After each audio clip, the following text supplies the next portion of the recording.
Арт Ефир. Добър ден на първият гост в Арт Ефир, Магдалена Николова, бизнес треньор и организационен психолог. Здравейте. Добре дошли. Ще говорим в следващите минути за коучинг, индустрията, нека така общо да го кажем, нещо ново за България. Да кажем, че коуч е най-новата област за увеличаване на успеха на успелите хора, за култура на комуникация, за това, което всеки един от нас може да научи за своето усъвършенстване в работата, пък може би в живота си изобщо като цяло. Да започнем с това, да кажем, че вие сте първият коуч от България, който става член на Международната коуч федерация през 2007. Гост лектор сте, мотивационен оратор и участник в различни международни събития, пък и организирате такива събития тук в България непрекъснато. Да започнем от коучинга и от коучинг индустрията, това ново понятие за повечето, може би, от слушателите ни. Всъщност, коучинга наистина е един нов подход за България, но в световен мащаб от известно време се налага в компаниите, а също така и в личния живот на хората, като един много силен начин да намерим и да развием вътрешните си ресурси. Вие много добре представихте коучинга като подход, който помага и на успелите хора, защото всеки един от нас е успял вече в някаква област. И в този смисъл коучинга ни помага да разгърнем тези вътрешни ресурси, които имаме, да ги приложим в практиката, във всяка една област, в която работим, дали ще бъдат продажби, бизнес, лидерство, личен живот, отношения с близки и приятели. Това го решава всеки един човек самостоятелно. За съжаление, коучинг е чуждица като дума. На български не сме намерили още точния превод и предполагам, че ще остане така, както думата маркетинг също на български език се използва, което малко затруднява разбирането на цялата област, но всъщност става въпрос за индивидуални или групови сесии, в които така наречения коуч работи с клиента или с клиентите си в посока разгръщане на целият потенциал, който те имат, преодоляване на предизвикателствата, които седят пред тях, махане на лимитите, които са ни поставени от нас самите. Много често, когато кажа не вярвам или не мога, или не искам да направя нещо, това са лимити, които са на ниво или потенциал и способности, или нашата мотивация. Тоест тези вътрешни спънки. Точно така. Спънки, саботьори, може да ги наречем по абсолютно различен начин. Границите, които си поставяме.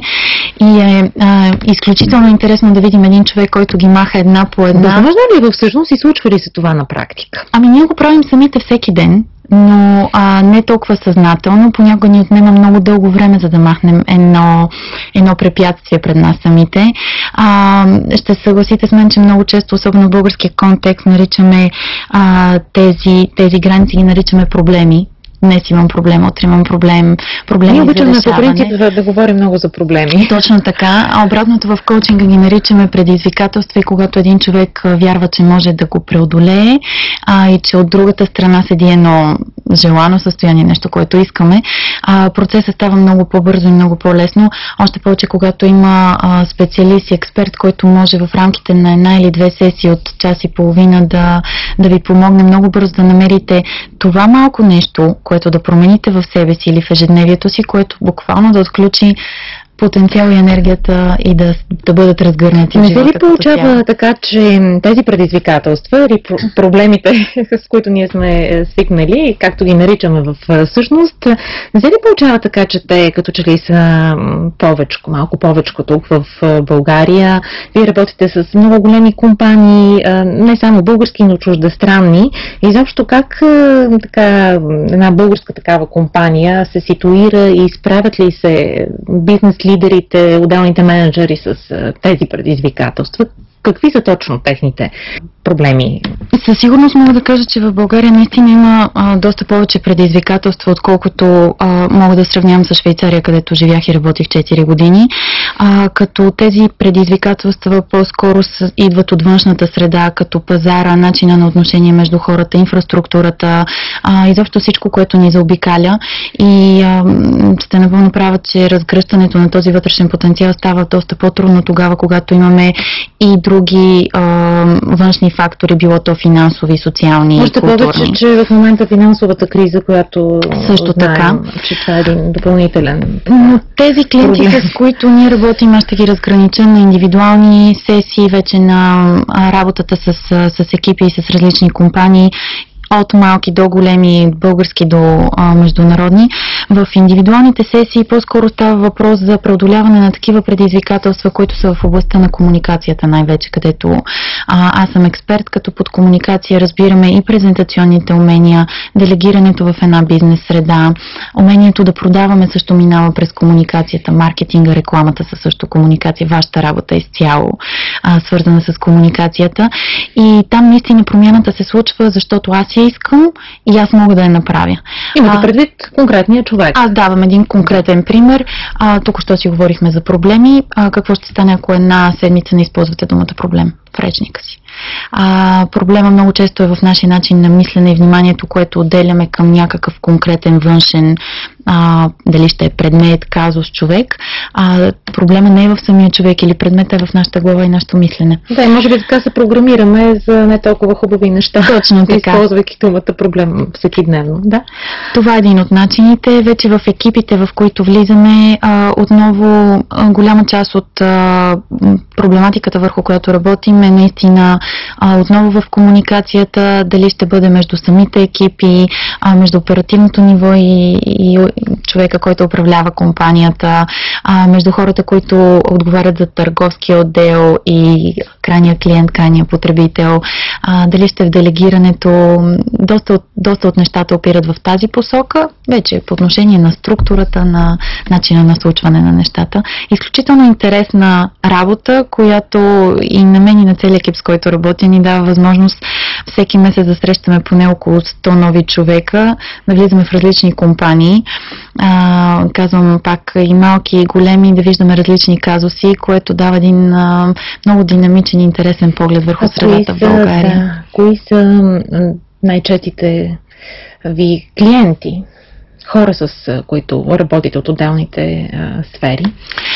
Най-вече в работата ни с екипи е висшето ниво на управление в екипите, като работим и с банковия, фармацевтичния сектор, хранително-вкусовата промишленост. По-скоро така търговските отдели е втората целева група. Доколкото в индивидуалните коучинг сесии вече се работи с най-различни хора, които най-вече презентират в обществото, които се занимават с комуникация, които също минават, например, от една позиция, в която са били до момента в по-високите нива на иерархията и стартират собствен бизнес. Това също е интересен казус. Или пък, така може би един от любимите ми казуси е тогава, когато работим с жени лидери, защото те също имат своето място и бързо развитие в България. Да, виждам, че вие сте един от така основните лектори по време на този семинар, който се беше провел на тема жените лидери. Да, 2007 година. Zonta International, една дамска организация, която можем да я представим като дамски еквивалент на Rotary Club, направи най-голямата конференция в България с 200 участника от 7 страни и ме бяха поканили да закрия конференцията точно с тази тема. Броят и на жените лидери се увеличава. Увеличава се константно. Скоро попаднах на изключително интересна статия от 46-та година за 10-те най-влиятелни жени в Щатите. Беше много интересно да прочета за първата жена, която влиза в Сената, за Бес Труман, съответно хора, които са дали началото на това, което виждаме в момента. В България има много жени лидери на ниво изпълнителни директори, на ниво кметове, министри и така нататък. Така че това е една наистина много положителна социална среда, в която дамите да се развиват. Коучинга може да го определим като една психологическа и организационна техника за придобиване на култура на организирането на личния и професионалния живот по посока на успеха и справянето с кризи. Може ли да говорим, че съществува реално такава култура на комуникация у нас? Това бих казала, че зависи от вътрешното желание на един човек и от вниманието, което отделя на комуникацията. Това, което споменахте преди малко, е точно така и ето защо аз също се занимавам с коучинг по-скоро и в ролята ми на организационен психолог и на бизнес треньор. Оттам нататък дали една компания решава да създаде култура на комуникация, е решение, което може да бъде подкрепено с допълнително обучение, тренинг и съответно тогава, когато менеджера или лидера в тази организация дава свой автентичен пример за това, аз мога да комуникирам ефективно, мога да делегирам ефективно, хората започват да развиват тази